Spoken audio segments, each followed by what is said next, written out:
चलिए आगे बढ़ते हैं और अब बात करते हैं नॉर्थ ईस्ट के उस राज्य की जिस पर कुदरत ने अपना क्लाउड बम ऐसा फोड़ा है कि तबाही के निशान बढ़ते ही जा रहे हैं। लोग घरों में तो छोड़िए, घरों की छतों पर बंधक बनकर रह गए हैं। मदद की गुहार लगा रहे हैं क्योंकि सड़कें मिट चुकी हैं। सड़कों की जगह पानी ने अपना कब्जा जमा लिया है। मौसम की ये मार बीते 6 दशकों में सबसे भयावह बताई जा रही है।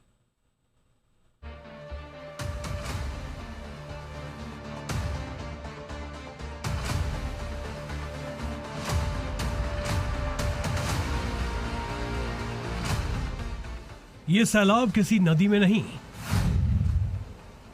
बल्कि सड़कों पर दौड़ रहा है। जिन सड़कों पर कभी गाड़ियां फर्राटे भरा करती थी उन पर पानी का कब्जा है। जिस पेट्रोल पंप पर कभी गाड़ियों में तेल भरा जाता था वहां नाव चल रही है। हालात ऐसे हैं कि न कुछ ठहर रहा है न थम रहा है। सैलाब चारों तरफ से तगड़ी मार कर रहा है।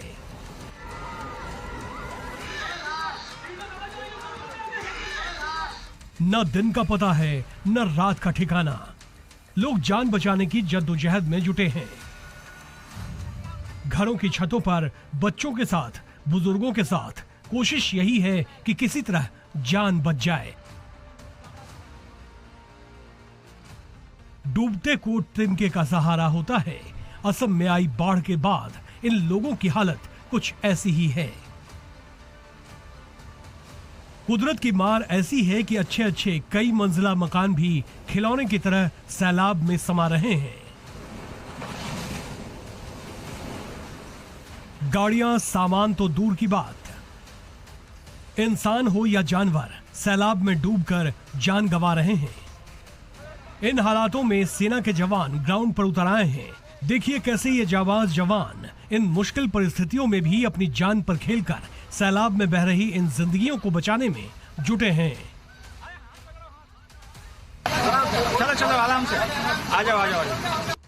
असम में आई इस बाढ़ के कारण 11 जिले प्रभावित हुए हैं। करीब 900 गांव में कुदरत कहर बनकर बरसी है, जिसके कारण 7,21,000 से ज्यादा लोग प्रभावित हैं और 80 से ज्यादा लोगों की मौत हो चुकी है। इसलिए कहा जा रहा है कि असम में कुदरत ने क्लाउड बम फोड़ दिया है।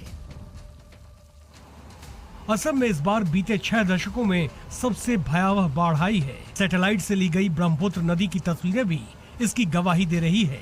पता चला है कि ब्रह्मपुत्र नदी में पानी करीब 3 गुना बढ़ गया है और उसका क्षेत्रफल लगभग 21 किलोमीटर चौड़ा हो गया है। हालात ये हैं कि घरों के सामने की सड़कें गायब हो चुकी है। लोगों की जान बचाने के लिए रेस्क्यू ऑपरेशंस चल रहा है। लोगों को सुरक्षित जगहों पर शिफ्ट कराया जा रहा है। असम पूरी तरह से नदी घाटी पर ही बसा हुआ है।